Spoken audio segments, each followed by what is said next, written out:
a chance to speak. If you exhaust your points before you end the 10 minutes, you can yield the floor so that somebody else can be able to get the opportunity. Go on, Robert. Yeah, thank you, Mr. Speaker. So in the spirit of Article 95 and Article 1, I stand to represent the more than 50 million Kenyans who have asked this House to reject this insensitive, punitive, ill-advised piece of legislative mistake. Mr. Speaker, I say this because in the 10 years that the former President Uhuru was president of this country, we had finance bills every year. But it's only one that had very serious contention, and the only contention that was there was the increase of VAT, in fact, the introduction of VAT on fuel of 8%. Mr. Speaker, the Kenya Kwanza regime has been in office. This is less than 2 years.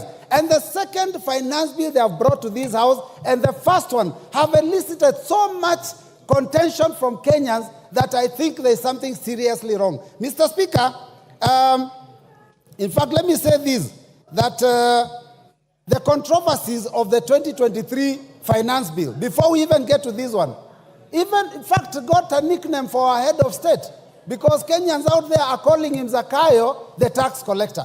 Mr. Speaker, we must move from that concept of ensuring that every year we impose punitive taxes on Kenyans. Mr. Speaker, Kenyans have not even recovered from the negative effects of the 2023 finance bill. Because, Mr. Speaker, the 2023 finance bill already drastically reduced the disposable income of Kenyans. Because, Mr. Speaker, we increased pay as you earn then, we went and increased the NSSF, we went and increased the NHIF. Now we are proposing to go to SHIF, which is even higher. Mr. Speaker, we introduced a housing fund. Mr. Speaker, it has been very, very painful for Kenyans. And Kenyans were hoping that this year things will be better, considering that in the last election campaign, Mr. Speaker, they were told that there will be pesa mfukoni, which means money in the pockets. Mr. Speaker, what we are realizing is that actually what this regime wanted was not to put money in anyone's pocket, but to take any money that was in the pockets of Kenyans. Mr. Speaker, the cost of government services have gone so high that we can't even afford our children to have ID cards. So, Mr. Speaker, when I look at a bill that proposes to increase the already overburdened Kenyans, it is something that we have to stand firm and reject. Mr. Speaker, let me say this, that we were told to tighten our belts. And I know this is the intention, that we be hit very hard the first 2, 3, 4 years. But, Mr. Speaker, you know, some people will lose their lives because of the hunger now and because of the stress now. What do you do with them when they are 6 feet under in 2026, 2027? We are told to tighten our belts. And as we tighten our belts, Mr. Speaker, it is shocking to see the excesses that this government is going through. We are taxing Kenyans to raise money to run the government, and yet we have excesses. We are putting in money to build houses, to repair, to paint houses that were built with 400 million, and we are spending 600 million to renovate and paint. Mr. Speaker, it is very, very painful. And then we are told, tighten your belts as Kenyans. And 200 million Kenyan shillings is used on a return trip on a chartered plane to the US. Mr. Speaker, this is not acceptable. And all those missions are begging missions. When what we are doing here is we are living beyond our means. Mr. Speaker, I seek the attention of all those members that passed the 2023 finance bill and later on went and told Kenyans they didn't have time to read it. Now listen keenly. If you didn't read that one, you listen to us. Mr. Speaker, oppressive tax policies do not make good economic sense. And Mr. Speaker, let me just put it this way, that the last year's proposal was intending to raise 214 billion. But because it was oppressive, Kenyans did not pay as expected. And in fact, what we collected was only 131 billion out of that finance bill, which was only 53% of the target. Mr. Speaker, the more you put, the more burden you put on people, the more likely that they are going to look for ways to avoid that tax. So, Mr. Speaker, we have to be careful. We warned that that would happen, that people would evade. You didn't listen. We warned that it would lead to job losses. Many companies left this country and are now producing elsewhere, and unemployment has gone up. We warned that the tax increase is always passed to the common man. Mr. Speaker, the hustler of this country, the mamamboga, the boda boda, is the one that will carry the burden. Anytime taxes go up, it is not the big fish that actually pay these taxes. Because all they do, when you increase cost of fuel, all they do is pass it on to the consumer. And the consumer is Mama Mboga. The consumer is the last man in the chain. So, Mr. Speaker, we have to be very careful. Now, the 2024 tax proposals are as oppressive as 2023. We have not even fully implemented the 2023 ones. The E-teams, now we are discussing how we are going to remove it.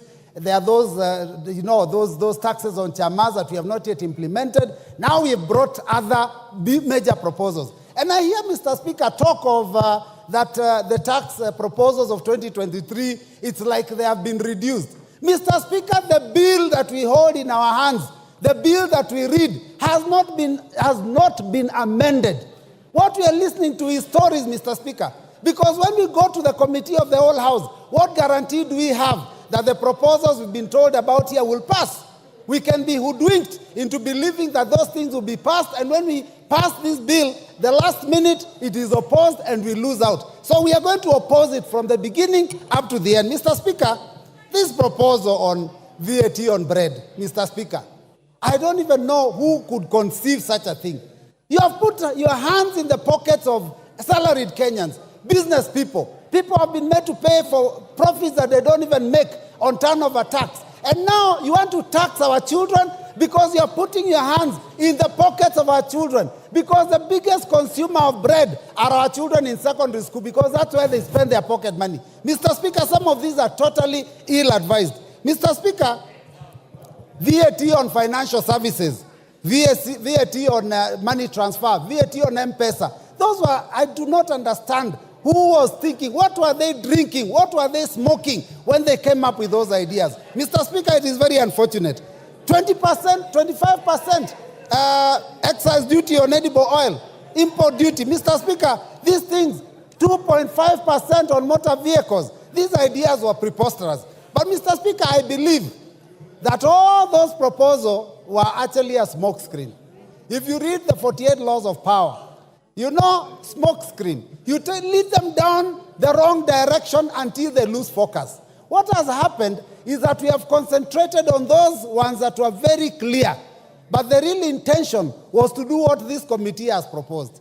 That suddenly, after we think that things are okay, they increase RMD, road maintenance levy, road development levy, and the import duty. That is what the intention was. In fact, the net effect is likely to be that this finance bill may be collecting almost as much, if not more, than the previous proposal. So, Mr. Speaker, I stand in solidarity with those Kenyans that said that this must be rejected in totality. Mr. Speaker, I want to ask the Inspector General to stop interfering with Kenyans when they are exercising their democratic right of picketing, because Kenyans have a right to defend themselves. When they see the Constitution being mutilated, when they see their pockets being ravaged, when they see their children being unable to go to school, to put food on the table, they have every right to defend themselves. Inspector General, can you concentrate on defending the country and stop interfering with Kenyans? And this revolution, which is unfortunately a kindly revolution, Mr. Speaker, it is unstoppable. Because when we were in the streets, you could call Raila Amolo Odinga, you could call Stephen Kalonzo Musyoka and ask them to tell the troops to go back. Who do you call when you pass this bill? So I reject and I vote, I reject. Thank you, Mr. Speaker.